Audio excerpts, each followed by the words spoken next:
जय हिंद दोस्तों। Civil zone classes में आप लोगों का स्वागत है। आज हम लोग सिविल जोन क्लासेज में करंट अफेयर हम लोग पढ़ेंगे।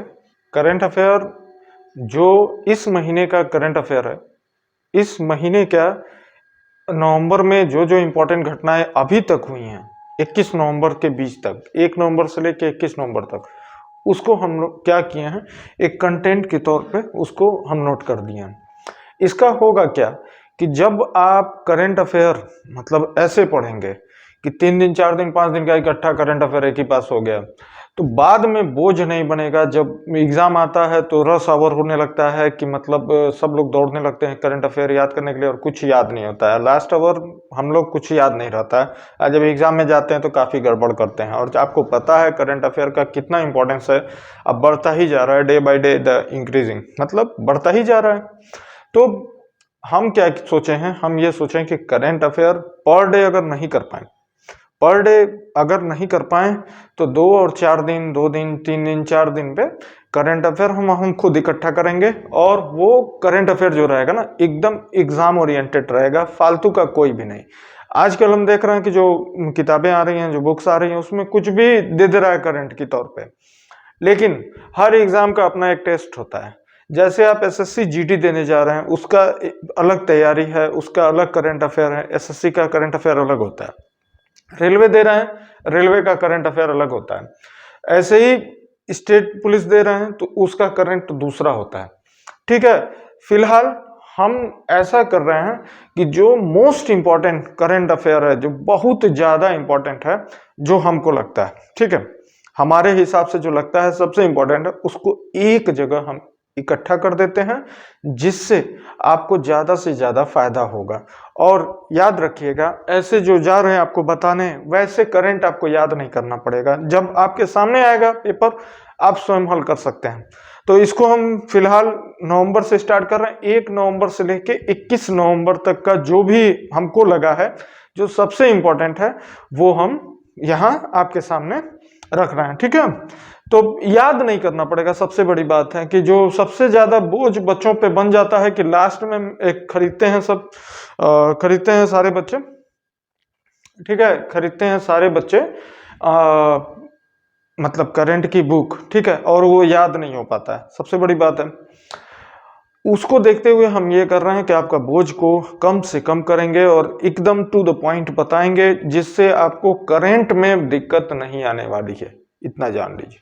तो चलिए हम शुरू करते हैं और कमेंट करके बताइएगा आज कैसा लगा और क्या सुधार किया जा सकता है। हम चाह रहे हैं कि ज्यादा से ज्यादा एग्जाम ओरिएंटेड चीजें आपको हम बताएं, ठीक है। तो जो लोग इस वक्त इस मतलब इस आशा में, इस उम्मीद में पढ़ नहीं रहे हैं कि अभी कोई वैकेंसी नहीं है, हम पढ़ेंगे नहीं, तो कम से कम वीडियो देख के अपनी तैयारी को तो मतलब जारी रख सकते हैं। कहीं भी होंगे वो, चाहे जॉब कर रहे होंगे, चाहे घर पे होंगे, चाहे घर का काम कर रहे होंगे, जो भी कुछ भी कर रहे होंगे, वो कोचिंग ना आकर, जो नहीं आ पा रहे हैं, इंस्टीट्यूट में नहीं आ पा रहे हैं, वो भी उनको प्राप्त हो सकेगा, उनको मिल सकेगा। तो फिलहाल हम करंट का जो वीडियो है वो आपके सामने रख रहे हैं। बताइएगा कि इसको जारी रखा जाए, तो हम कोशिश करेंगे कि 1 वीक, एक हफ्ते में 2 बार या 3 बार ऐसे ही हम लिखवाएं और ज्यादा से ज्यादा लिखवाएं। जैसे सबसे इंपॉर्टेंट आपका जा रहा है बनने फीफा वर्ल्ड कप, जो जा रहा है होने, लेकिन फीफा वर्ल्ड कप जब पूरा समापन हो जाएगा, 29 दिन चलना है, आज से स्टार्ट है वो, 29 दिन चलना है उसको। 29 दिन में 32 टीमें उसमें खेलेंगी। 32 टीमें क्या करती हैं, क्या होता है उसका मतलब, फाइनल क्या होता है, सेमीफाइनल क्या होता है, सारी चीजें, थीम क्या था, अगला कहाँ होगा, सारा एक जगह हम लोग फीफा पढ़ेंगे। फिलहाल के लिए आज इसको हम लोग शुरू करते हैं। हमको जरूर बताइएगा कि आपको वीडियो कैसा लगा और ये जो इनिशिएटिव है, ये जो शुरुआत है जो हम कर रहे हैं, वो आपको पसंद आ रहा है कि नहीं। ठीक है, तो सबसे पहले इस नवंबर में कॉप 27, कॉप 27, ये जलवायु परिवर्तन की बैठक होती है। जलवायु परिवर्तन की बैठक होती है, ठीक है, जलवायु परिवर्तन की बैठक होती है, जो शर्म अल शेख में हुई थी। शर्म अल शेख कहाँ है, तो ये मिस्र में है। यानी अगर आपसे पूछे कि कॉप 27 की बैठक कहाँ हुई थी? तो मिस्र में हुई थी। पूछेगा मिस्र में कहाँ हुई थी? शर्म अल शेख में। जबकि मिस्र की राजधानी काहिरा है, मिस्र की राजधानी काहिरा है, लेकिन उसकी बैठक कहाँ हुई? शर्म अल शेख में, मिस्र में, COP27। ठीक है। फिर ऐसे ही आपसे क्वेश्चन आपको बताना है, आर्टेमिस मिशन इस महीने में चर्चा में था। आर्टेमिस मिशन जो है वो अमेरिका का मिशन है, जिसमें 2024 में 4 लोगों को, याद रखिएगा 4 लोगों को चंद्रमा पे अमेरिका भेजेगा दोबारा। इसके पहले अमेरिका ने 1969 में अपोलो मिशन लॉन्च किया था, जिसमें उसने 2 यात्रियों को चंद्रमा पर भेजा था। तो 50 साल, लगभग 50 साल बाद फिर जा रहा है ऐसा होने। ठीक है। तो 2024 में अमेरिका भेजेगा। तो अमेरिका क्या किया है? अमेरिका एक कैप्सूल लॉन्च किया है, ओरियन। अमेरिका एक कैप्सूल लॉन्च किया है, ओरियन। ठीक है। अब ये कैप्सूल क्या है? ये इसी कैप्सूल में बैठ के लोग चंद्रमा पे जाएंगे। तो जब चंद्रमा पे किसी को भेजना होता है तो पहले रिसर्च किया जाता है कि जिस यान से, जिस व्हीकल से उसको भेजा जाएगा, जिस चीज से भेजा जाएगा, ऐसे समझिए सिंपल भाषा में, तो उसको ये परीक्षण किया जाता है कि कहीं वो वापस आने में, चाहे उसको भेजने में कोई दिक्कत तो होगी नहीं। तो इसलिए ये कैप्सूल है, इसी में बैठ के लोग जाएंगे। 2024 में 4 लोग होंगे, उसमें महिला भी होगी। तो ओरियन एक कैप्सूल है जो आर्टेमिस मिशन में उपयोग किया गया है। अभी इसको भेजा गया और ये पृथ्वी से, ऐसे समझिए, ये पृथ्वी से गया और चंद्रमा के कक्षा में चक्कर लगा के वापस पृथ्वी पर आ गया। ठीक है। तो पहला परीक्षण जो है सफल हो गया। तो ओरियन आपसे पूछेगा हाल ही में आर्टेमिस मिशन किसका है? तो आर्टेमिस मिशन अमेरिका का है। आपसे पूछेगा आर्टेमिस मिशन अमेरिका कब, मतलब मनुष्य को चांद पर भेजेगा? तो 2024 में। भारत का अंतरिक्ष कार्यक्रम 2023, भारत का अंतरिक्ष कार्यक्रम दिसंबर 2023 में। भारत चंद्रमा पे नहीं, अंतरिक्ष में हमारे हमारे जो यात्री हैं, भारतीय यात्री, वो अंतरिक्ष में जाएंगे। ठीक है। और वापस आएंगे। प्रधानमंत्री जी ने उनको नाम दिया है व्योम मित्र।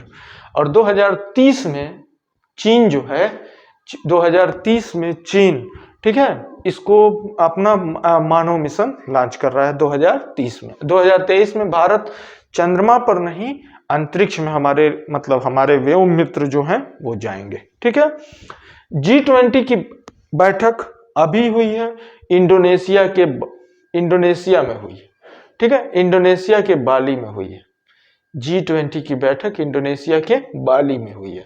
तो G20 की जो बैठक हुई है उसमें इंडोनेशिया से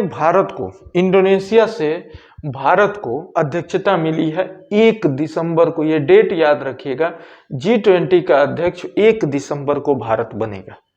ठीक है। और प्रधानमंत्री जी ने मैंग्रोव वन देखने वहां गए थे बाली में, मैंग्रोव वन। ठीक है। मैंग्रोव वन के बारे में जरूर हमको बताइएगा कमेंट सेक्शन में, आप क्या जानते हैं, फिर हम डिटेल करेंगे।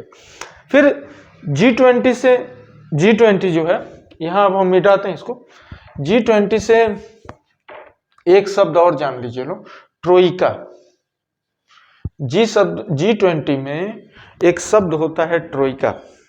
ट्रोइका किसको बोलते हैं? ट्रोइका में 3 देश होते हैं G20 के। एक देश जहां इसकी बैठक हो चुकी है। ठीक है। एक देश जहां बैठक होगी और एक देश जहां बैठक होगी भविष्य में। जैसे G20 की बैठक हुई है कहां? इंडोनेशिया में। ठीक है। अब बैठक कहां जा रही है होने? भारत में। ठीक है। और कहां बैठक इसके बाद होगी? तो ब्राजील में। यानी भारत से अध्यक्षता कौन लेगा? ब्राजील में। तो ये बहुत ही टिपिकल चीज आपको हम बताए हैं। ट्रोइका शब्द G20 से संबंधित है, जिसमें 3 देश होते हैं। तो प्रश्न में ये पूछेगा, क्वेश्चन में ये पूछेगा कि वर्तमान में ट्रोइका का संबंध किस संगठन से है, तो G20 से है। और पूछेगा कि ट्रोइका में कितने देश हैं, तो 3 देश हैं। तो कहेगा निम्नलिखित में से बताइए कौन सा देश ट्रोइका का सदस्य नहीं है, तो इंडोनेशिया, भारत और ब्राजील। या आपसे ये पूछेगा 2024 में G20 की बैठक कहाँ होगी, ब्राजील। भारत में कहाँ होगी, भारत में बैठक होगी नई दिल्ली में, ठीक है, नई दिल्ली में होगी G20 की बैठक।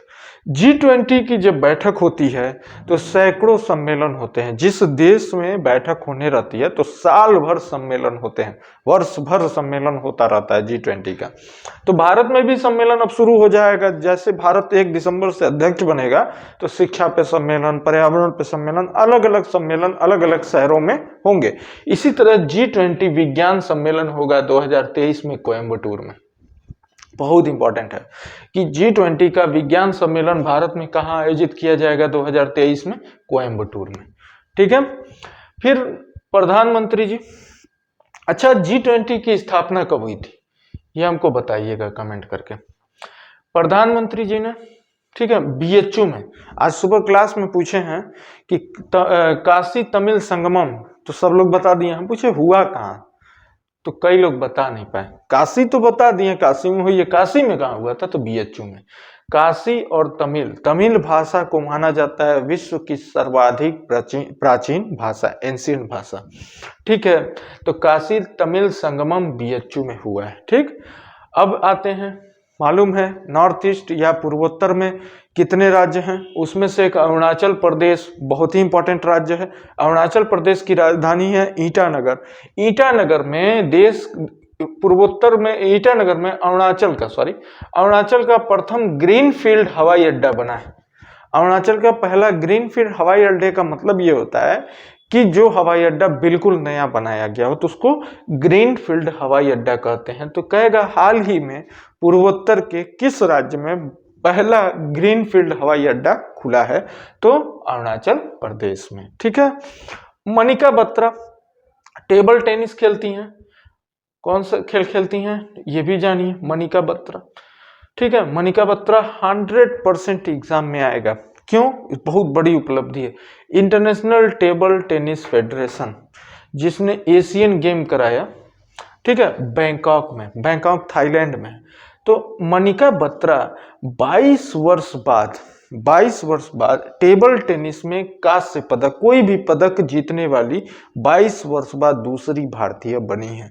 इसके पहले चेतन बब्बर ने जीता था 22 वर्ष पहले, आज से 22 वर्ष पहले, ठीक है ना।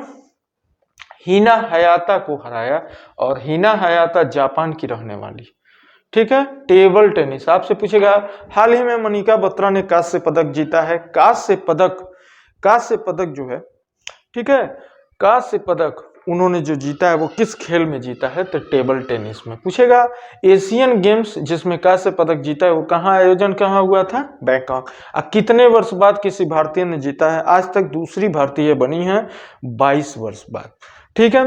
फिर इसी तरह एक बहुत बड़ी न्यूज है कि एशियन बॉक्सिंग चैंपियनशिप 2022 कहाँ हुआ, तो जॉर्डन में। और ये बड़ी न्यूज क्यों है कि उसमें भारत ने 7 पदक जीते, जिसमें से 4 स्वर्ण पदक, ठीक है, इन्होंने जीता। स्वर्ण पदक यानी गोल्ड मेडल इन्होंने जीता, लवलीना, परवीन हुड्डा, अल्फिया पठान, स्वीटी बुरा, ठीक है। पूछेगा हाल ही में एशियन बॉक्सिंग चैंपियनशिप का आयोजन कहाँ हुआ था, जॉर्डन की राजधानी अम्मान में हुआ था, ये भी याद रखिएगा, अम्मान में, जॉर्डन की राजधानी अम्मान में हुआ था। 7 पदक कुल भारतीयों ने जीते, लवलीना, परवीन हुड्डा, अल्फिया पठान, स्वीटी बुरा, ठीक है। अब आते हैं हम लोग वंदे भारत पे। वंदे भारत एक्सप्रेस भारत की बहुत ही बहुचर्चित एक्सप्रेस सेवा है, रेल सेवा है, ट्रेन सेवा है, जिसका पांचवी वंदे भारत में शुरू हो गई है, 5वीं, ठीक है ना। कितनी शुरू हो गई है, 5वीं। लेकिन दक्षिण भारत की पहली वंदे भारत शुरू हुई है, प्रधानमंत्री जी ने इसको कर्नाटक में हरी झंडी दिखाई है। तो क्वेश्चन में ये पूछेगा हाल ही में किस राज्य में भारत की 5वीं और दक्षिण भारत की प्रथम वंदे भारत एक्सप्रेस वे मतलब एक्सप्रेस लॉन्च की गई है, ठीक है, एक्सप्रेस वे नहीं, एक्सप्रेस, ठीक है। तो उसको लॉन्च किया गया है कर्नाटक में, प्रधानमंत्री जी ने कर्नाटक। फिर आपको पता है भारत की निजी ट्रेन, भारत गौरव ट्रेन, ये एक निजी ट्रेन है जो भारत में पर्यटन को बढ़ावा देगी। तो इसी काशी, दक्षिण भारत से काशी दर्शन करने के लिए प्रधानमंत्री जी ने इसको भी हरी झंडी दिखाई थी। तो पूछेगा हाल ही में भारत गौरव हाँ काशी दर्शन ट्रेन कहाँ से लॉन्च किया गया? कर्नाटक के, ठीक है, कर्नाटक बैंगलोर से। फिर उसके बाद प्रधानमंत्री जी ने स्टैच्यू ऑफ प्रॉस्पेरिटी का उद्घाटन किया। ये 108 फीट ऊंची प्रतिमा थी, लेकिन ये पूछेगा ये किसकी थी? तो नंद कैंपेगौड़ा, ठीक है, प्रभुनंद कैंपेगौड़ा, इनकी मूर्ति है, ये इनकी मूर्ति है स्टैच्यू ऑफ प्रॉस्पेरिटी। पूछेगा कहाँ इसको लॉन्च किया गया? तो बैंगलोर में, ठीक है। फिर उसके बाद ये बहुत इंपॉर्टेंट है कि स्टैच्यू ऑफ प्रॉस्पेरिटी का मतलब होता है समृद्धि, ठीक है। तो आप देखिए पेपर बनाने वाले कुछ भी देते रहे, तो ये भी दे सकता है कि समृद्धि की मूर्ति भारत के प्रधानमंत्री ने कहाँ लॉन्च की? तो बैंगलोर में। अब कैंपेगौड़ा भगवान है, नंद कैंपेगौड़ा, उन्हीं की ये मूर्ति है स्टैच्यू ऑफ प्रॉस्पेरिटी। जैसे statue of peace, statue of equality, ये सब आपको याद रखना है। स्टैच्यू ऑफ यूनिटी आपको याद रखना है, ठीक है। बीवीएस लक्ष्मण भारतीय टीम के कोच बने हैं न्यूजीलैंड दौरे के लिए। आपको पता है कि भारत ने वर्ल्ड कप में T20 वर्ल्ड कप में उम्मीद के अनुसार प्रदर्शन नहीं किया, निराशा हाथ लगी, तो इसलिए कई तरह से आलोचना हुई। तो अभी न्यूजीलैंड दौरा चल रहा है जिसमें बीवीएस लक्ष्मण को कोच तब तक के लिए बनाया गया है।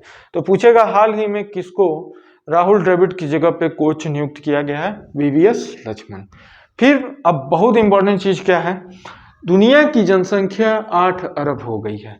दुनिया की जनसंख्या अब 8 अरब हो गई है। 8 अरब जनसंख्या कब हुई है? 15 नवंबर को, याद रखिएगा, ये बहुत ज्यादा इंपॉर्टेंट है कि 15 नवंबर को दुनिया की जनसंख्या 8 अरब हो गई।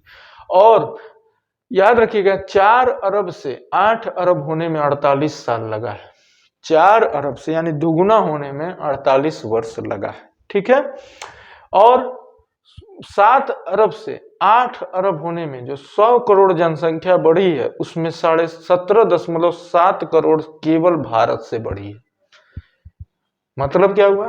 700 करोड़ यानी 7 अरब जनसंख्या थी, 8 अरब होने में 100 करोड़ जोड़ा गया, तो 100 करोड़ में अकेले 17.7 करोड़ भारत का योगदान है। मतलब भारत की आबादी इतनी जुड़ी है इस 100 करोड़ में, ठीक। 2023 में भारत दुनिया की नंबर 1 आबादी बन जाएगा और चीन को पीछे छोड़ देगा। तो 2023 में भारत दुनिया का सबसे अधिक जनसंख्या वाला देश होगा।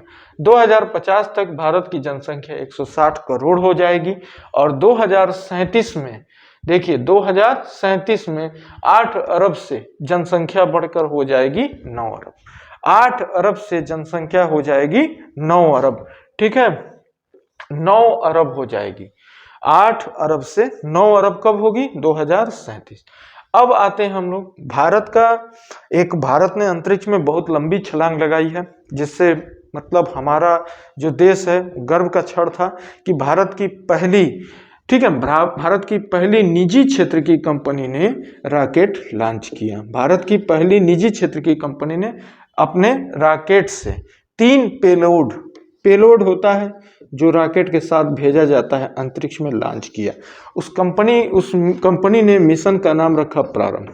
पूछेगा हाल ही में निजी क्षेत्र की कंपनी स्काई रूट जो हैदराबाद की कंपनी है, स्काई रूट ने एक रॉकेट लॉन्च किया है, उस मिशन का क्या नाम था? तो उस मिशन का नाम था मिशन प्रारंभ, ठीक है। दूसरी बात पूछेगा कि उस रॉकेट का क्या नाम दिया गया है? विक्रम एस।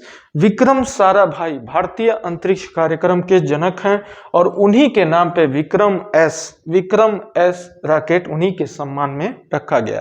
तो क्या पूछेगा? फिर से हम आते हैं कि हाल ही में भारत की निजी कंपनी किस निजी कंपनी ने रॉकेट लॉन्च किया? तो स्काई रूट। और वो कंपनी किस जगह की है? तो हैदराबाद। पूछेगा उस मिशन का क्या नाम था? मिशन प्रारंभ। मिशन प्रारंभ, ये बहुत इंपॉर्टेंट है इसमें कि मिशन प्रारंभ। और उस रॉकेट का क्या नाम था जिससे मिशन छोड़ा गया? तो उस रॉकेट का नाम था विक्रम एस।